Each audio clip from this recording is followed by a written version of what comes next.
Welcome and thank you everybody for joining us. I'm Carrie Ann Royer from Families Together, and along with our partners at New York State Community Technical Assistance Center, also known as CTAC, we welcome you to our webinar today on DASA. We're going to be learning from Jennifer Sibley about the Dignity for All Students Act, which addresses the issues of bullying for students in schools. Jen, would you like to introduce yourself? Hi, sure. Good morning, everyone. So my name is Jennifer Sibley. I am the Family Support Services Program Director at Northern Regional Center for Independent Living. We are in Jefferson County, but NERCL, which is our acronym, covers Jefferson, Lewis, and St. Lawrence counties. We provide family peer advocacy through our agency to families of children with disabilities. And so I'm happy to be here today. A little bit about myself. I am a parent of 2 children. My oldest, Wyatt, is 20 years old and on the autism spectrum, and is the reason why I do what I do. So again, I'm very happy to be here today and honored to present to you all today. So thank you for having me. Thank you, Jen. Before we begin, I just want to go over a few housekeeping items. So you all have been placed on mute. If you have any technical problems throughout the presentation, please send a chat to Vanessa, who is our Zoom host today, and she'll be able to help you throughout the presentation. Also, please feel free to chat in any questions that you have anytime throughout the presentation. And we will have times possibly throughout the presentation and definitely at the end of the presentation to address those questions with some answers. And thank you all again for being here with us. And I'll pass it along to Jen to get started. So thank you, Carrie Ann. And again, thank you all for joining us this morning. A little bit of housekeeping on my own end. Carrie Ann mentioned, but feel free again to ask any questions along the way. We do have some time reserved at the end of our presentation today for a question and answer session. If there's any pressing questions that seem relevant to the conversation, we will interrupt the conversation to answer those questions.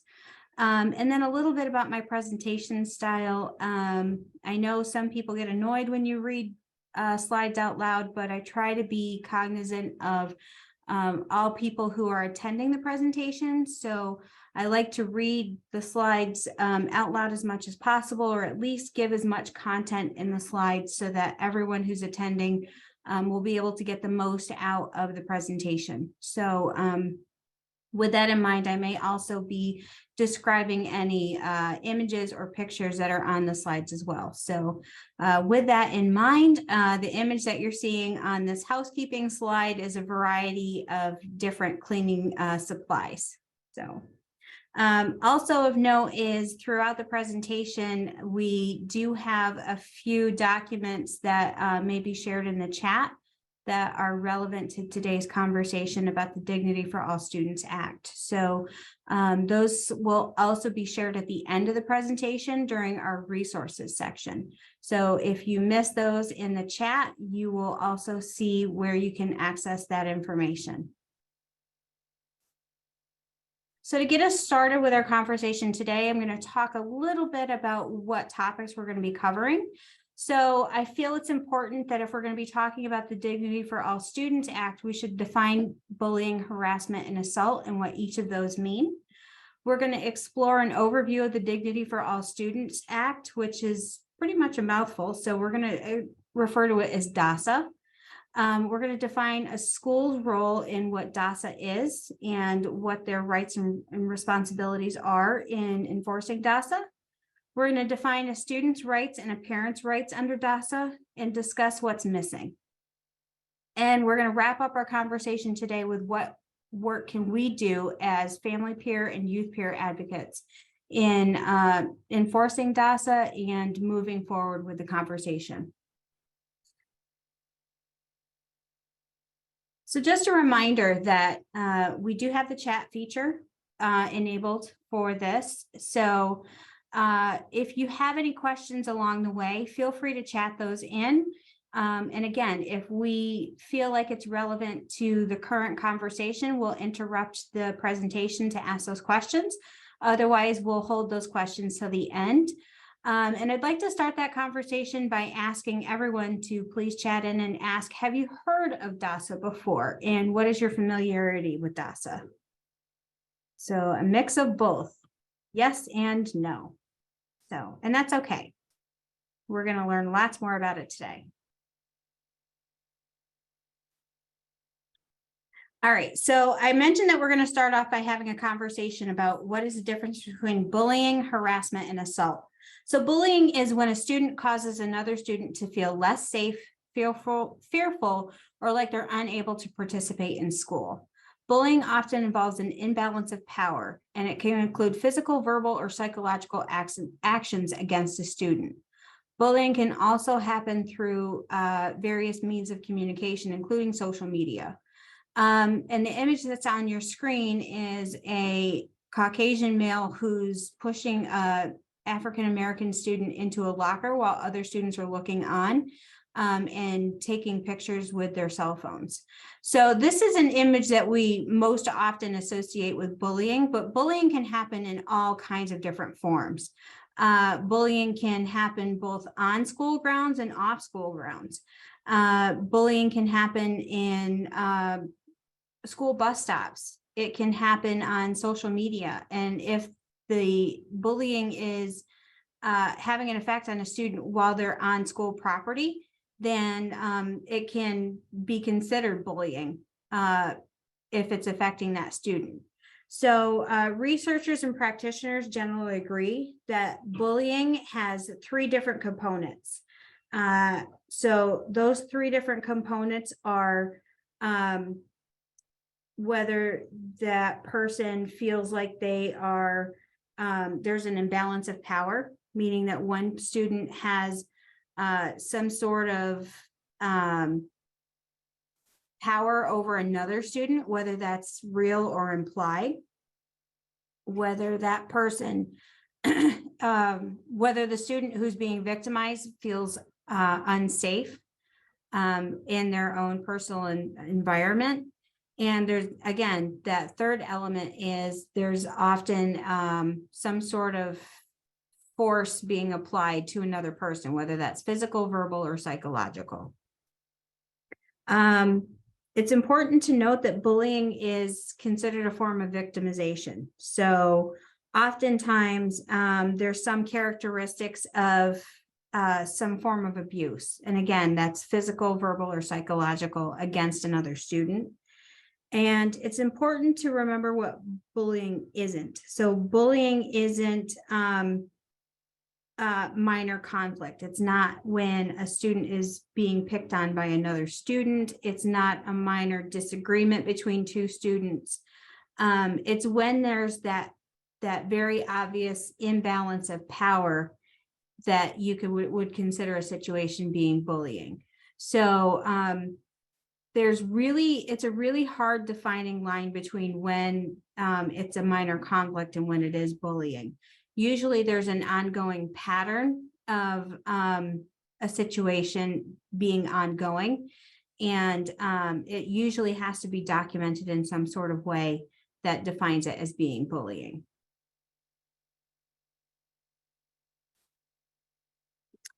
So bullying can also be harassment, and that's when speech or actions are so severe, pervasive, or targeted at particular people that it hinders that student's ability to get an education.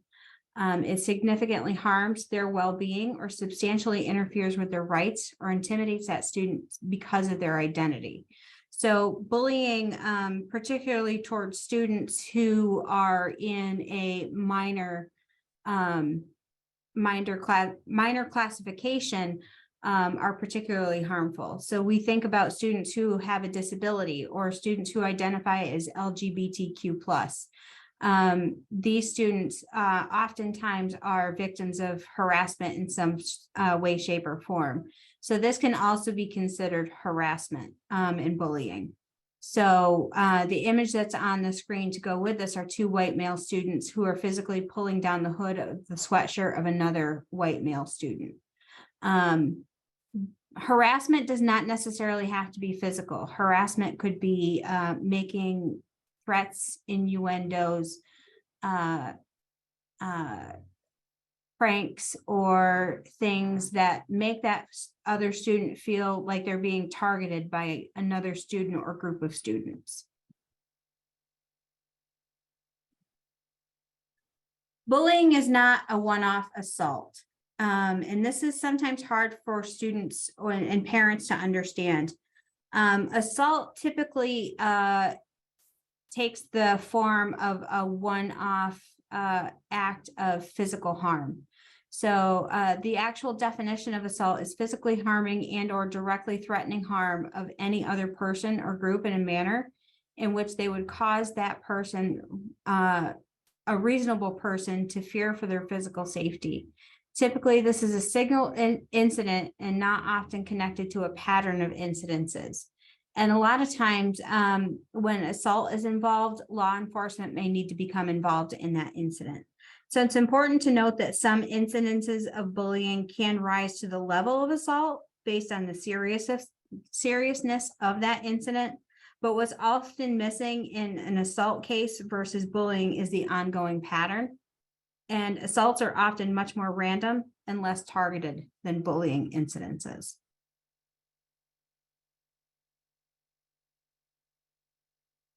Then we have indirect bullying and cyberbullying. So the difficulty in detecting indirect bullying and cyberbullying is that oftentimes it's less apparent to the adults that are involved in the situation. And indirect bullying is when you're trying to get another person to bully someone on your behalf. So we think about that movie Mean Girls, or we think about someone who's like, oh, I really don't like that person over there. And then you convince a whole group of other people that that person is undesirable or someone that they don't want to associate with. And so they start bullying or harassing that other person just because the person that they like also doesn't like that person. Rumors and innuendos are also a form of indirect bullying.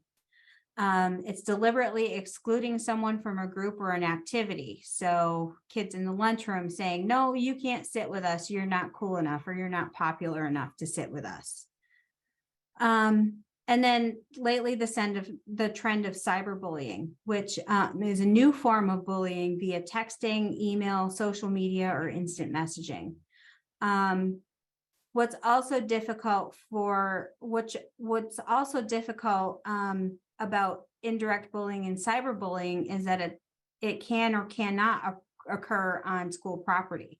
So with these forms of bullying, it's less easy to monitor because it can happen on a child's own personal computer or cell phone. And if an adult doesn't have access to those forms of property and are able to monitor what's happening on that device, it's so hard for us to be able to track what's going on. And social media is oftentimes anonymous. You don't have to use your personal name to open a social media account or an email or text someone. So you never know where that originated from, and it catches on so quickly that it's so difficult to try to find some of this information. So the image that's on the screen is a shopping cart on a beach, and the cart is filled with various cubes. Each cube has an image of a social media company such as Twitter, Facebook, or Snapchat.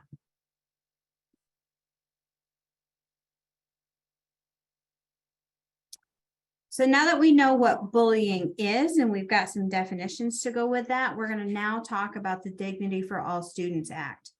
If you want some light reading, I highly suggest that you go to the New York State Education Law, which is sections 10 through 18, subsection 801-A. It's a wonderful read and a whole lot of fun to get through. Or you can check out some other resources, which will be shared with you later on. So some history and background about the Dignity for All Students Act. It was actually enacted and signed or passed through the legislature in 2010. It was started in the school year 2012 to 2013. It officially took effect in July 1st, 2012. It was signed into law by Governor David Patterson, which, if you recall, was our first governor in New York State who actually had a disability himself.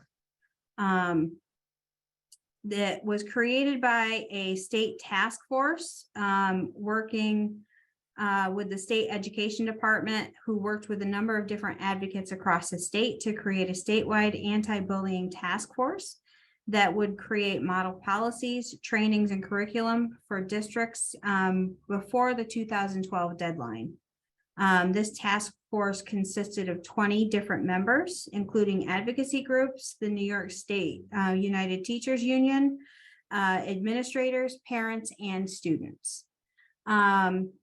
Over the years, there's been a number of different amendments, including one in 2015 called Creating a Safe and Supportive Environment for Transgender and Gender Nonconforming Students, which was designed to bolster certain regulations and wording within DASA to make it a little bit more, make it stronger for students who were transgender and gender nonconforming.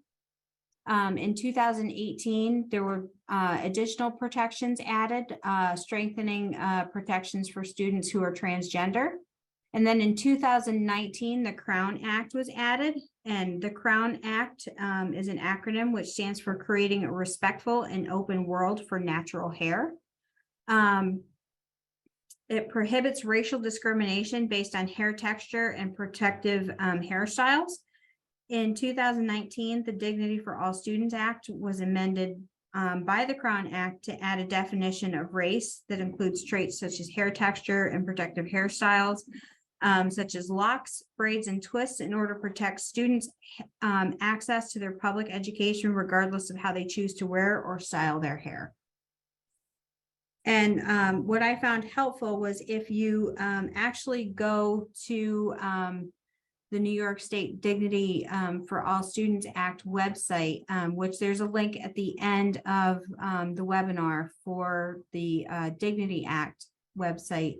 There's a direct link to the Crown Act, which gives you a great one-page worksheet on what the Crown Act is and what it covers, and how guidance for schools on how to implement the Crown Act.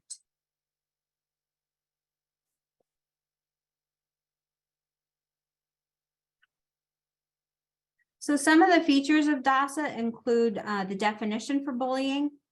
It requires schools to have a mechanism in place for reporting material incidences. So a material incident is any incident that has been reported to a school official from either a staff member or a student of any bullying that has taken place on school property or school-related property. So material incidents of bullying, harassment, and discrimination. And DASA also features provisions for responding to such acts. DASA requires anti-bullying curriculum and staff training be established in every school district within New York State. It requires that school districts have a designated DASA coordinator for each school building, not just each school district. It also requires that schools modify their code of conduct to include language defining bullying and the consequences for such. And it also requires enhanced transparency surrounding school bullying incidences. So again, it requires districts and schools to prevent, monitor, and address bullying through staff training, designation of an anti-bullying coordinator. It requires schools to have sensitivity and tolerance curriculum for students. It requires schools to have enhanced transparency, including information available on school websites about what their Dignity for All Students Act curriculum is, how to report incidences, and what information should be available for parents.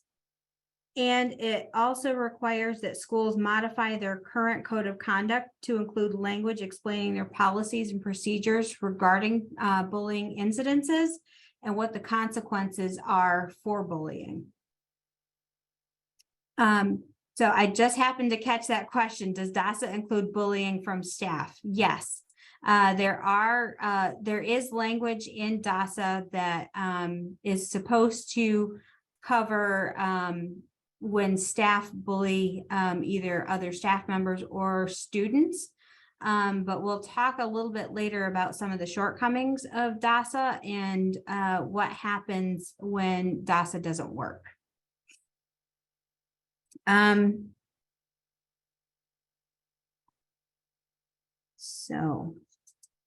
So what we've found is that there is some great things that are happening from this required training curriculum that goes in for students from the DASA regulations.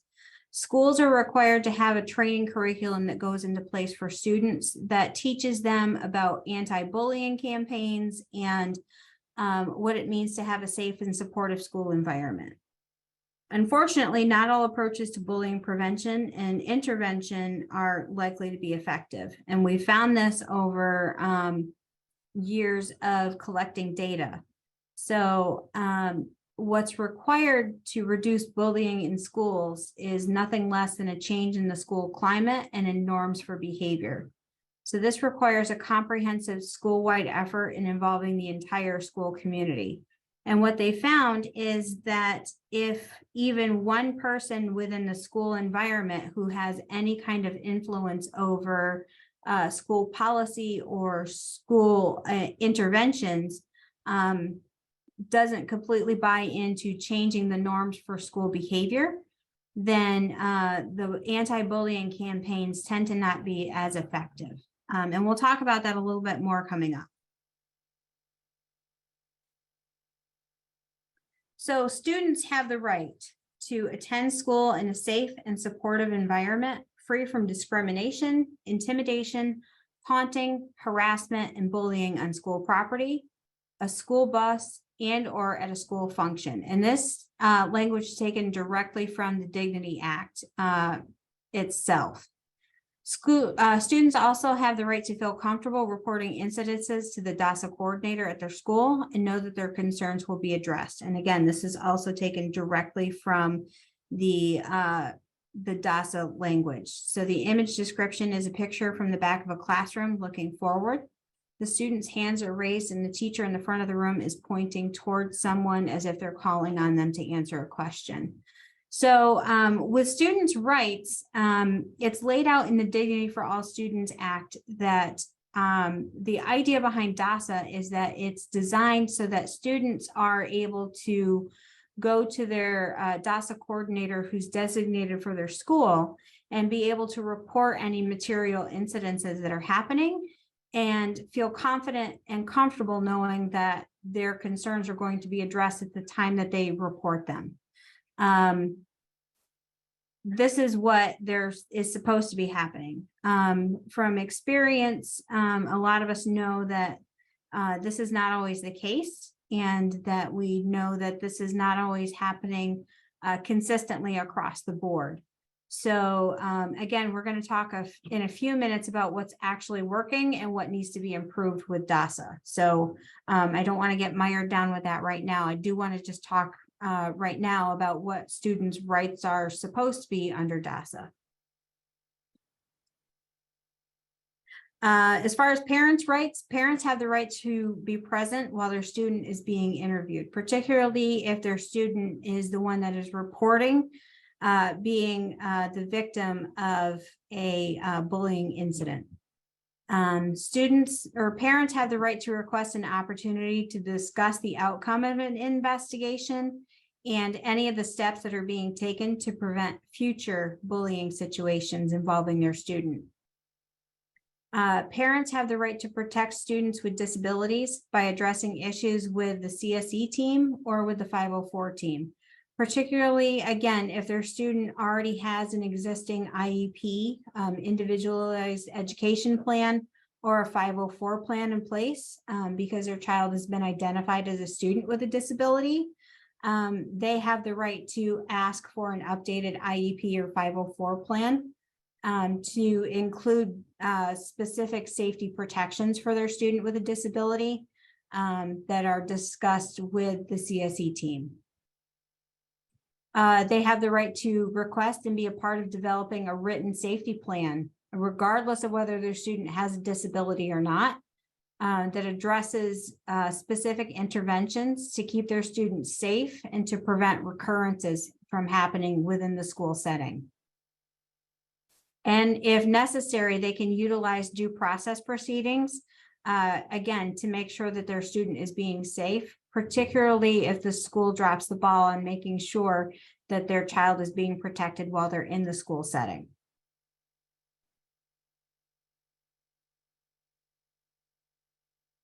How can parents help their child if their child comes forward and tells them that they are the victim of being bullied at school? So one thing that we here at NERGL talk to parents about is making sure that they listen calmly to their child. It never helps a situation when a parent gets upset in front of their child and starts also going off and saying, I can't believe this is happening.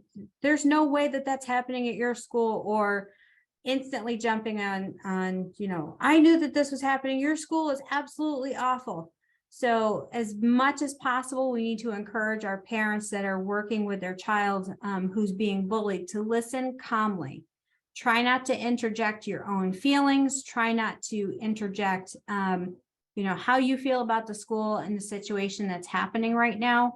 What you want to do is listen and offer comfort and support to your child. They don't need you in that moment to be emotional and to become upset about what's happening. There's a time and place for that when your child is not present with you. What they need from you in that moment is to listen calmly and to offer comfort and support. They need you to be their support in that moment.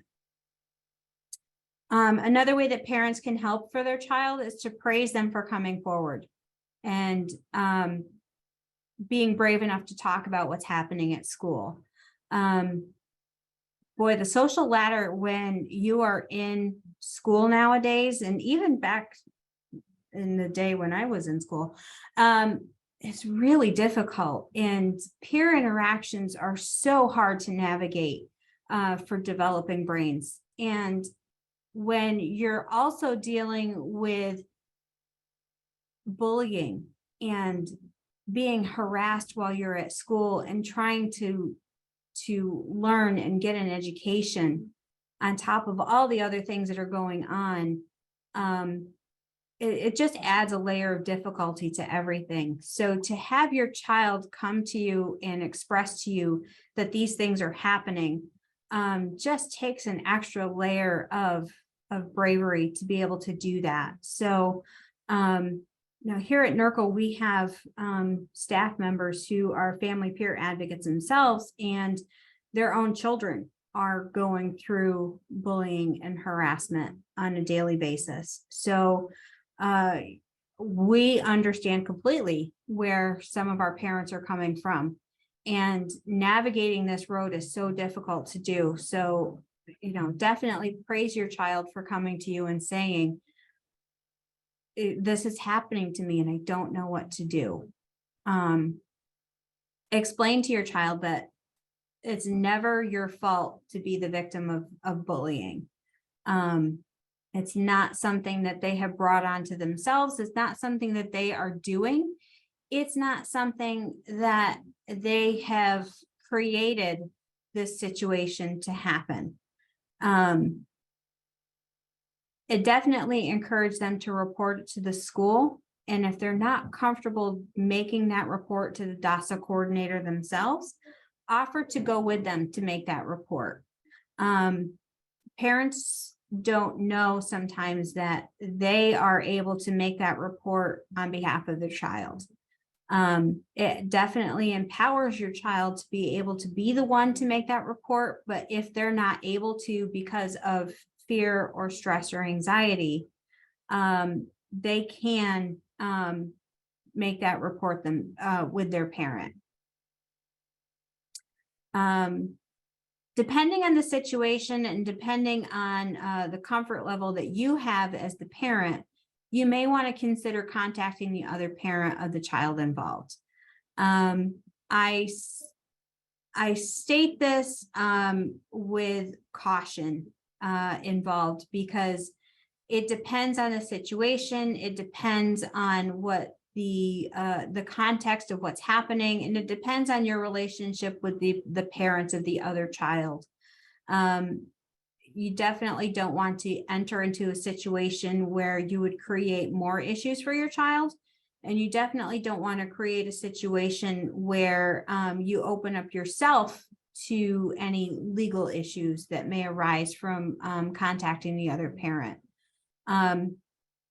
If you consider contacting the other parent, I would make sure that you are able to do so in a calm, cool, and collected way, and that you would not approach the other parent with any kind of aggression or hostility. If you feel like you're not able to do that, then I would highly recommend that you don't approach the other family, that you would go through the school district or go through other means of involving the other family to make sure that you're able to resolve the situation for your child. And then again, depending on the seriousness of the situation, you may have to involve law enforcement. Just because an incident happened on school grounds does not mean that you have to go through the school in order to get your issues resolved. We've had a few incidences through our agency where children have been assaulted as a result of bullying incidences. And again, it's an ongoing pattern of this child being harassed and physically bullied by another student, and it finally escalated to a point where the child was assaulted and there was physical harm done to the student to the point where they needed to be seen by a medical professional. And at that point, we recommended that the family contact law enforcement, because if medical professionals had to be involved and intervene on behalf of the student because they needed to seek medical care, then it goes above and beyond what a school district needs to be involved in. Sure, you need to contact your school and let them know that this happened because it happened on school grounds, but you also need to get law enforcement involved, because at that point, it's physical assault that has happened to your child, and it's more serious than just something happening within the school district.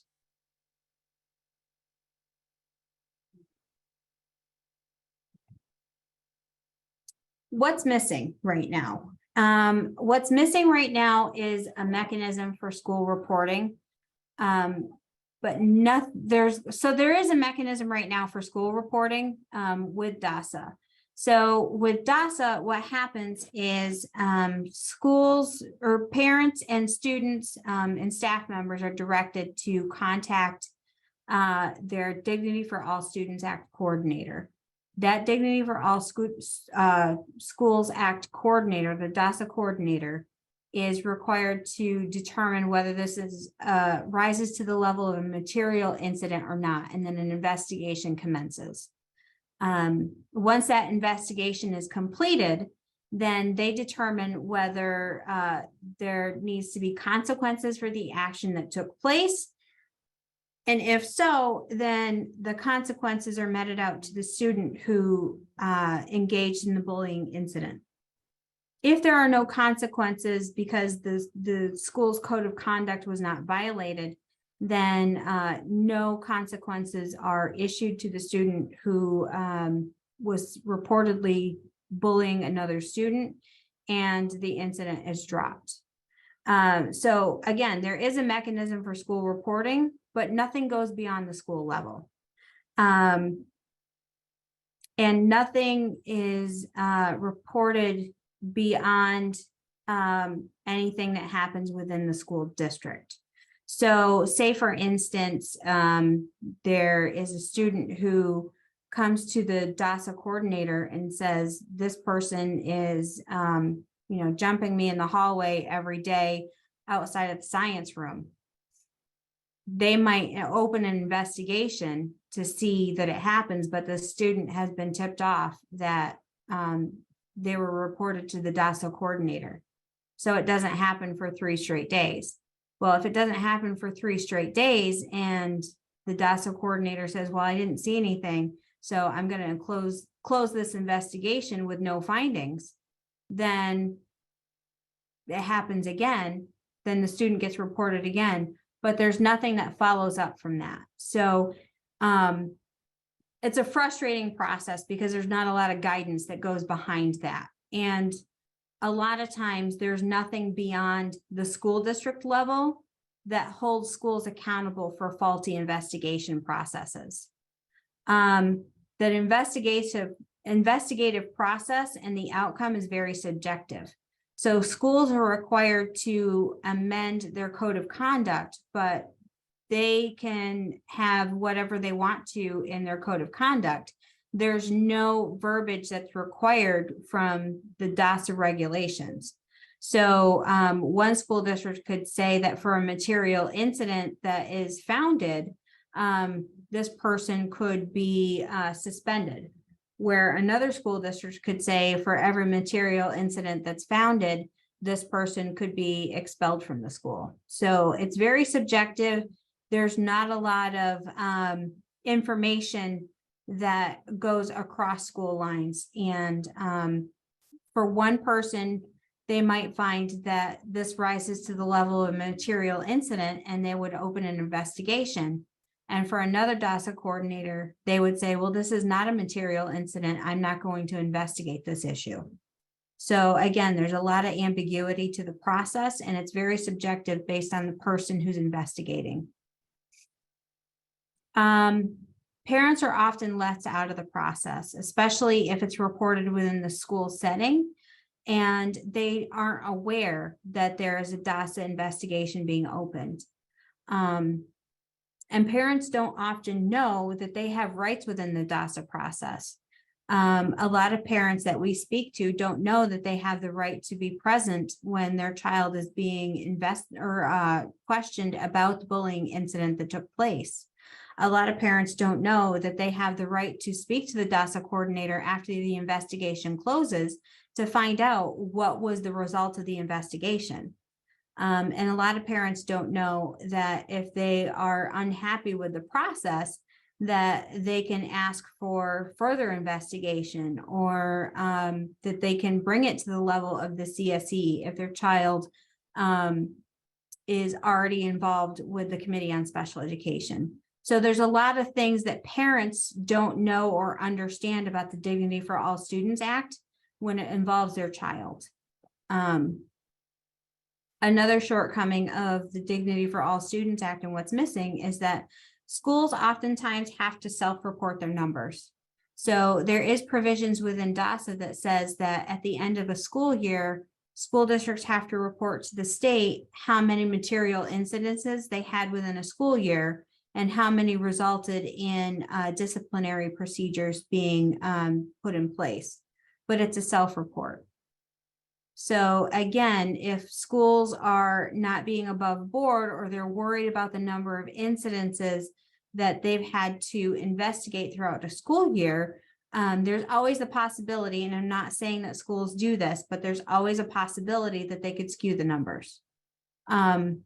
I'm not throwing any school districts under the bus. I'm not saying that this actually happens, but the idea that schools have to self-report their numbers and that there's no portal that the school district or that the state has to follow up on and actually go through and investigate with the schools themselves leaves that number up to interpretation.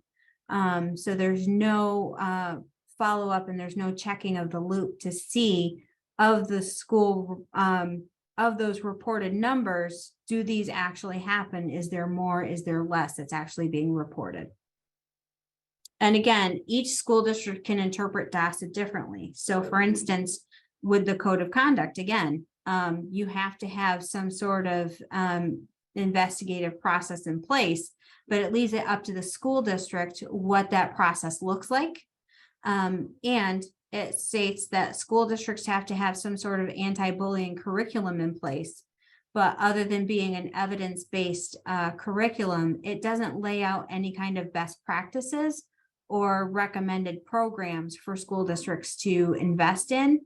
It just suggests that schools have to have an evidence-based curriculum in place. The image that's on your screen to go along with this is a number of blank white puzzle pieces that are connected together. And in the middle of those puzzle pieces, there's one missing puzzle piece that creates a black open space.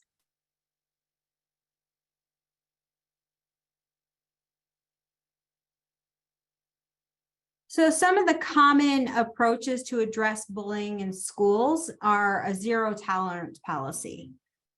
We know that zero tolerance policies don't work very well for students and schools because zero tolerance policies oftentimes force bullying into the shadows so that they're harder for adults in the building to see, but it doesn't mean that they don't exist.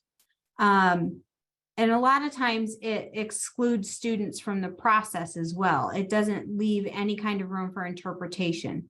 So with a zero tolerance policy too, you oftentimes will open up victims to even more bullying and harassment because bullies know that with a zero tolerance policy in place, they can victimize their victims even more by forcing them into being quiet about what's going on.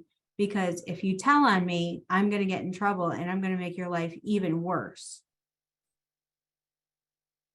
Social skills training for victims of bullying is really popular with schools. But again, you're forcing victims out into the open about what's happening to them. And this oftentimes opens them up to even more victimization because now you just outed them as being someone who's an easy target.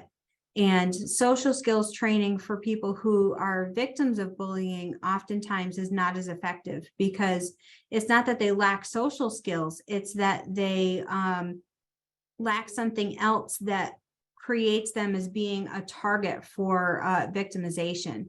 Whether it's because they're a victim of something else within their life, or it's because they, for whatever reason, are seen as being a weaker person by other people. And the same goes for social skills training for students who are bullies themselves. A lot of times you put a group of students together who are have a tendency to bully other students. They just tend to get together and start sharing ideas of what they do, and it ends up being a support group for bullies who then share their ideas about, well, this worked for me, how would this work for you? And it just generally ends up being a bad idea.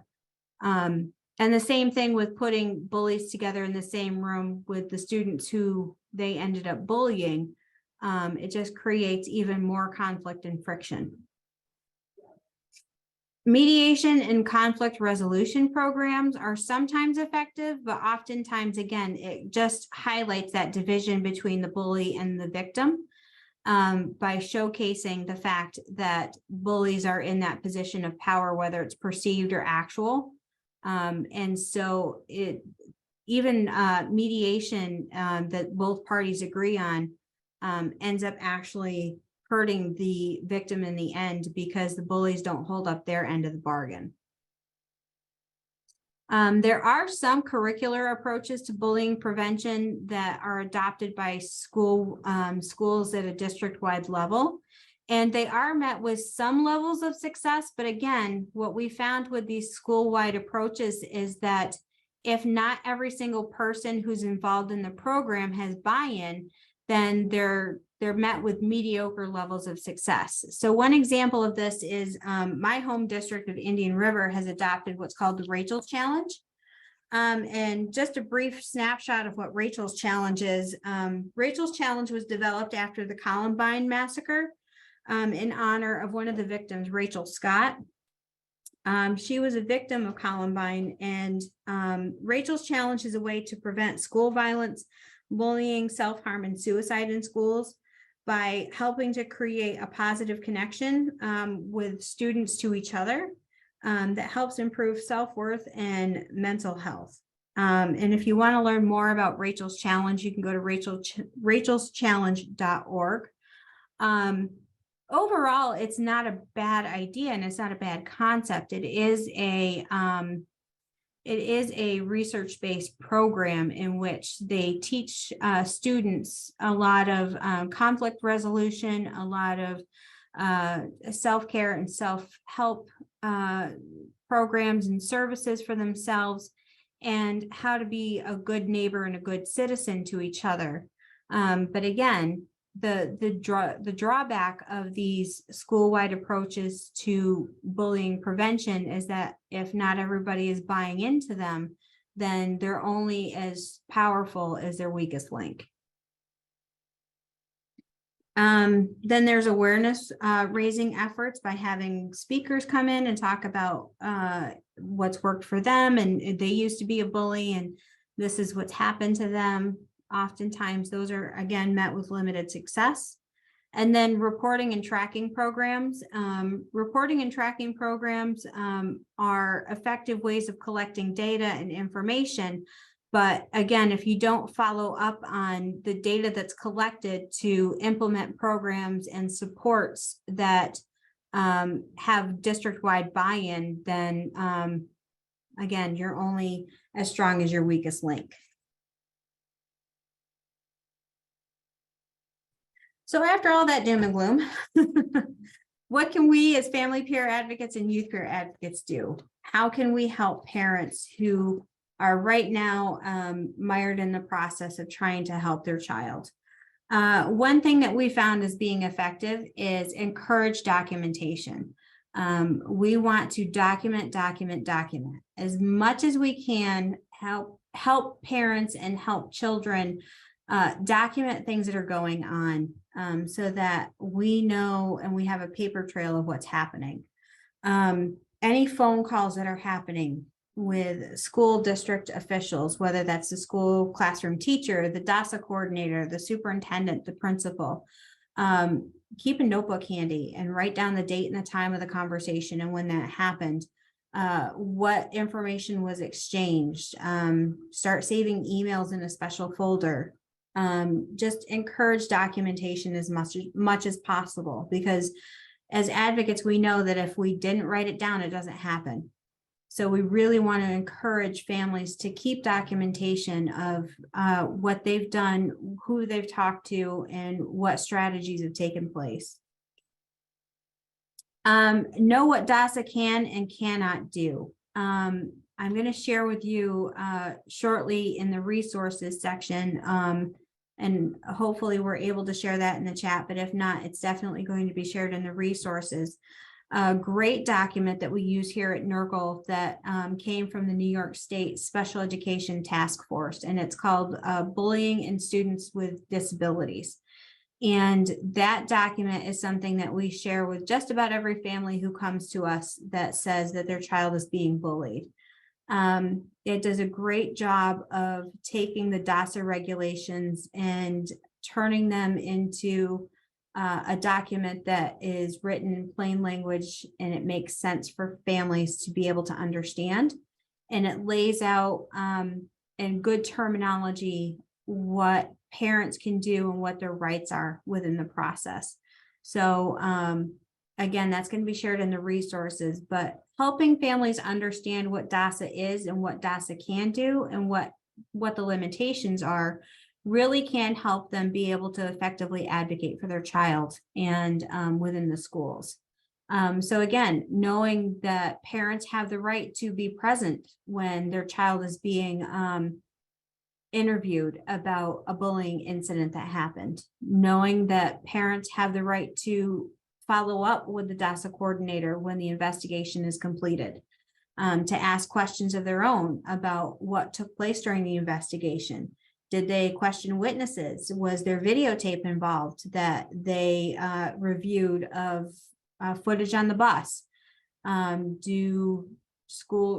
the parent speak to, or did the investigator speak to school staff who were present? So knowing that parents have the right to ask questions to the DASA investigator sometimes can make or break the investigation. Encourage families and youth to put their experiences in writing to elected leaders. A lot of times our elected leaders do not know that the DASA Act has a lot of shortcomings to it. And so from our personal experience in speaking to our own elected officials, they weren't aware of some of the shortcomings that have happened. And we were fortunate to be able to take one of our families with us to the most recent trip for Family Empowerment Day to Albany. And they had an opportunity to sit down with our legislator and talk to him about their experience with their child, who was not only bullied and harassed, but eventually assaulted on the school bus.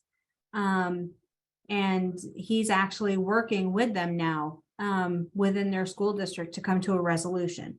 So, don't be afraid to put your experiences in writing. Talk to your elected officials and say, this is happening in real time.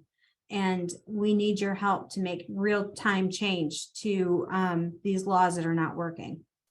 For children with disabilities who have experienced discrimination, this is a piece of legislation and your child's rights are being violated. So if you feel like you've exhausted all of your opportunities to advocate for your child within the school, you can contact the Office of Civil Rights in New York State because it's a civil liberties issue.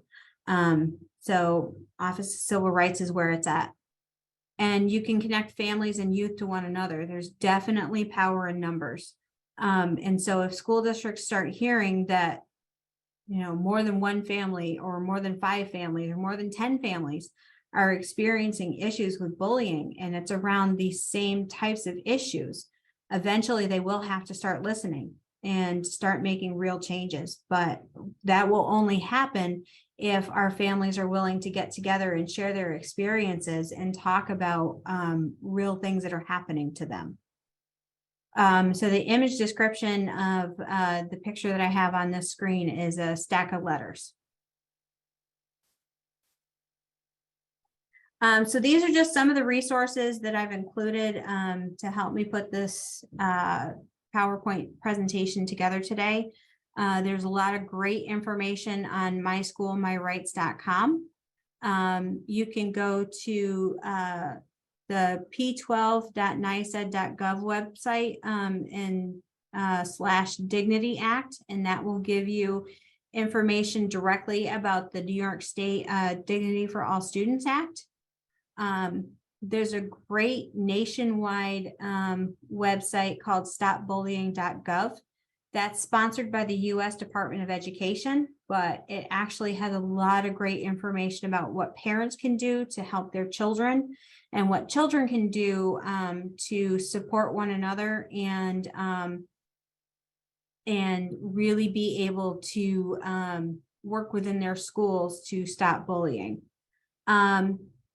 If you go to the New York State Special Education Task Force website, on the resources tab is where you can find that bullying in students with disabilities document that I mentioned.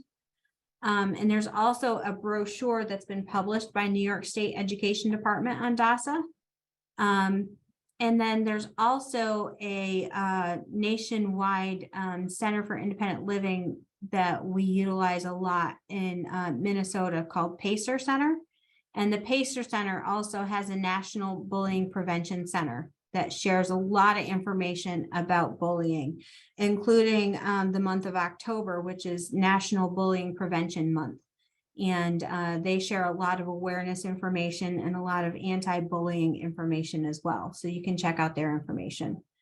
And that's it from me. With that, I will turn it back over to Carrie Ann and open it up for questions. Thank you, Jen. What great information. Okay, so we had some really good questions come in. So the first one is there a time limit in which a child needs to speak up and file under DASA? I have been told by a principal that it needs to be filed within 24 hours. So that's not necessarily true. Ideally, schools would like to have follow-up within 24 hours. It does make investigation easier for the school, but they have up to a year to file a DASA complaint. For ease of investigation, especially if schools want to review like any videotapes from the hallway or bus footage, things along those lines, 24 to 48 hours does make it a lot easier to follow up, because a lot of times schools only have a limited number of hours that they can reserve video tape. So if they want to review any video footage, it does make it easier to have that on hand, but they have up to a year to report any bullying incidences that happen. Thank you. Okay, next questions is parents have told me that the school has told them that they will fill out the DASA complaint instead of the child. Does that sound right? Should the school be filling out the complaints that they are alerted to? Absolutely not. That's the exact opposite of what the DASA complaint forms are meant to do. DASA complaint forms are meant to be available for students to fill out on their own, or for parents to fill out if their child comes home and reports that their student has been bullied at school. So schools should have a mechanism available on their website, and it should be easily accessible to parents, so that parents can report through the school's web portal any DASA complaints. But students should also be able to go into their school's office or another designated area and pick up a DASA form so that they can fill it out and return it anonymously, because DASA complaints can be completed anonymously. So beware of the district that says, oh, don't worry about it, we can fill that out for you. Not a big deal, because that raises some red flags. Thank you. Do these reportings follow the reported child who jumped from school to school? It depends. So like I said, some of these DASA complaints are, I shouldn't call them complaints, DASA reports are filed anonymously, which does make it harder to follow up. But if a student comes in and reports them themselves, then yes, it should become part of the student's record, especially if an investigation is open because of a material incident. So yes, it should follow the student from one school district to another. But again, that goes with part of what's missing from the DASA regulations, because there's nothing in the DASA regulations that says that it has to become part of a student's record. Some school districts are also hesitant to include any of the investigation information in a student's record, particularly if it involves the name of another student, because they really are leery about including personally identifiable information about one student in another student's file. So parents, if you're concerned about that, I would ask specifically about that information. You can always write up your own interpretation of what happened from that incident and ask the school specifically to include it in your child's file. Is there any relevant legislation in the works that we can support in order to give DASA more authority or direction in holding districts accountable for appropriate responses? So there's nothing specific that I'm aware of, but Families Together in New York State has taken the lead in working on making sure that students' rights are protected. So I would always check with Families Together's website and look at their policy agenda to see what they have on file. Because I've talked to Brad and Zach about this, and they're the lead on any policy priorities. And I know that this was a hot topic when we were talking about the education town hall when we had that last month, as some of the concerns from people who were talking to the education chairperson. So I would definitely check back on that, but I would also say that it's never a bad time to write to your assemblyman or assemblywoman, assembly person, or your senator to express concern about anything that you feel needs to be brought to their attention. They're always looking to hear from their constituents about things that matter to them. And I always feel, and this might be my own unique perspective because we're embedded in an independent living center. And so advocacy is kind of in our blood, but I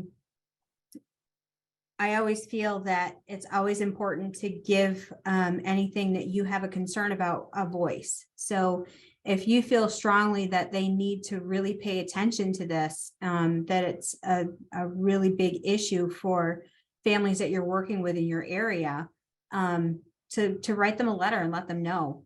They would love to hear from you about things that are a concern. And the more that they hear about a particular issue, the more they're going to pay attention to it.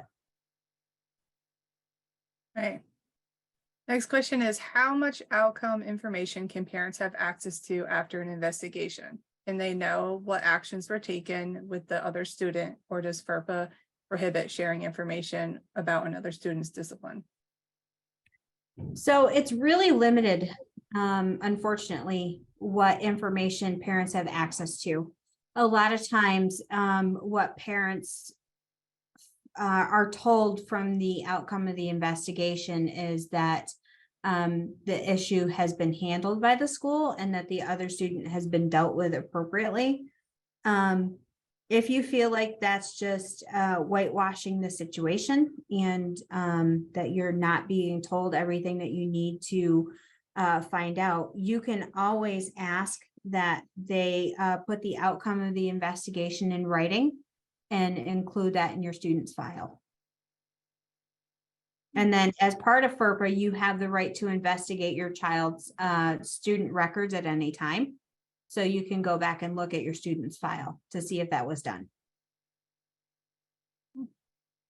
Next question is, if you bring a concern to the CSC related to a DASA related incident and they are in disagreement and would not follow up, what is the next course? What is the recourse left for the parent? So anything that affects your child's ability to learn within the classroom setting that's also related to their disability should be grounds for you to bring anything to your CSE chairperson. So I would always ask to convene a meeting with the CSE to discuss the issue in detail. If at the meeting they disagree about adding any accommodations or anything to your child's CSE or not CSE, IEP or 504 plan, part of your right as a parent is to either file a state complaint because of a failure to follow through on procedure, or file due process because you have reached a disagreement with the Committee on Special Education. So you do have the right to exercise either one of those as part of the Committee on Special Education process. Okay. What if there's no DASA coordinator and the school is not following the DASA rules? Then you need to contact your regional associate for quality education at the New York State Special Education Office.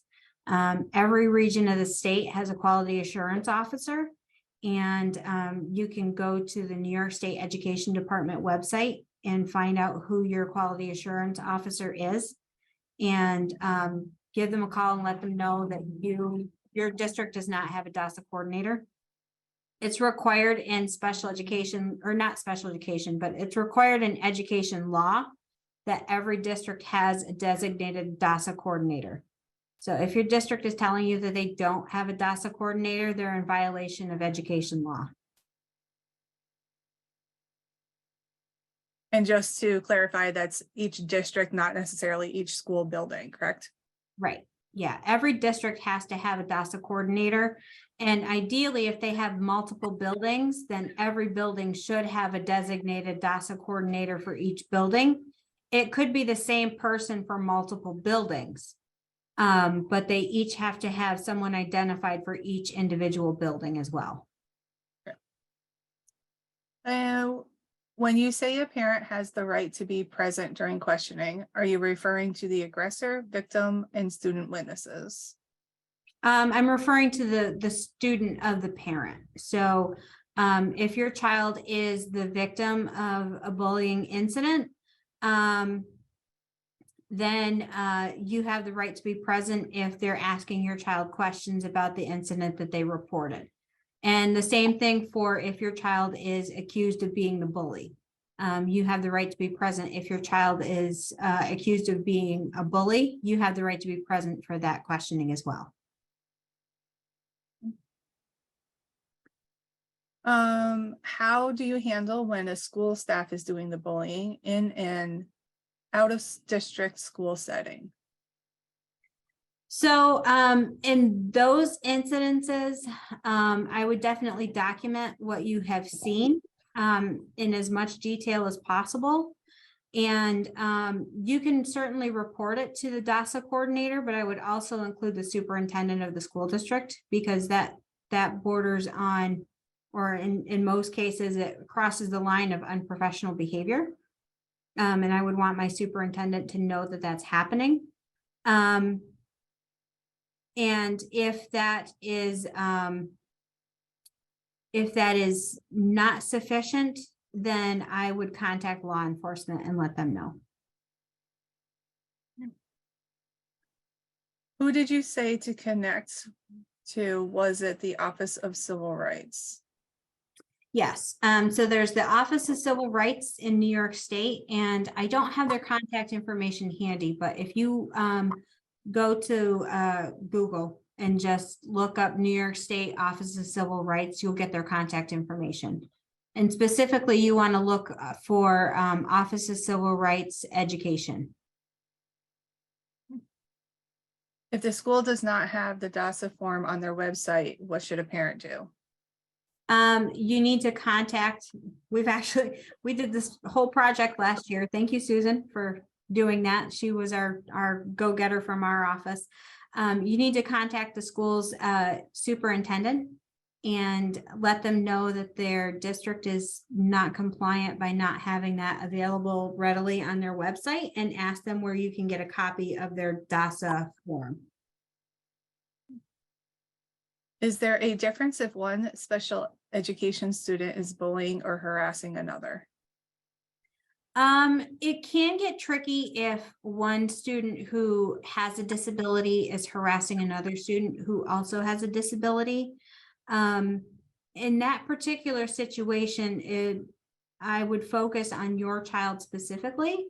What may come of the situation is that the child who is bullying may also need to have some additional services and supports added to their IEP or 504 plan to provide them with specialized instruction. Oftentimes in those particular situations, they need some additional instruction in social skills and appropriate behaviors. So and I'm just guessing here, I'm definitely not an expert in that particular field, but they would also maybe have to do a manifestation determination to determine whether the child who's doing the bullying is doing so as a result of their disability or not. So are they aware that the behavior that they're displaying is a part of their disability? And if it is, then they would modify the child's IEP. If it's not, then they would be subject to the code of conduct, same as their non-disabled peers.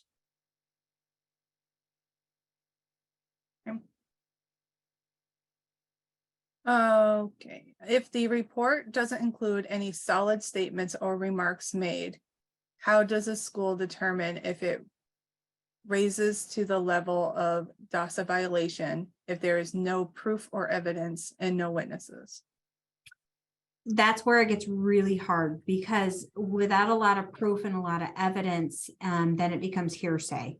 And I see a lot of parents get very frustrated when those particular incidences come up, because schools' hands are really tied in those cases, because they can't prove that something happened if there's no evidence or proof that it did happen. So a lot of times they have to rule that there's no evidence of a material incident occurring, because there's no proof of that incident occurring. So parents believe that their child is being bullied by another student, but without any proof of that incident occurring, the schools have no choice but to determine that it's not a material incident. So in those particular incidences, I would just encourage parents to continue to document these are happening and look to establish a pattern, so that maybe you can start reporting that to the school, saying, you know what, my daughter comes to me every day and says that at this particular time this is happening. Maybe you can start watching the hallway at this particular time, and you might catch this incident happening. But I get that particular kind of case is very frustrating for parents and for students. Okay, next question is, private schools do not follow DASA, is that correct? I want to say that they do not have to follow DASA, but I am not 100% sure on that, so I will have to get back to you. Let me write that down. If a child is questioned without a parent present, who would the parent contact? So I would contact the school directly, specifically the superintendent, and state that your child was questioned without a parent being able to be present, and ask that they speak to the DASA coordinator, and either ask that that information be thrown out, or that they speak directly to the DASA coordinator and ask that their child be questioned again with the parent present. What would you suggest for a parent who has witnessed bullying of their child firsthand, reported it to the school, and it was ignored? So if you have reported it to the DASA coordinator and that information was not followed up on, I would first ask, did you report it in writing, or did you report it verbally? If it was reported in writing and you can prove that it was not followed up on, then I would take your written reports to the superintendent and let them know that you've reported this multiple times and it was not followed up on. If the superintendent does not follow up, then I would send a formal letter to the school board along with copies of your written reports, and let them know that you've not only addressed the DASA coordinator, but the superintendent as well, and had no follow-up. And if the school board does not respond, then I would contact the Office of Civil Rights. Okay.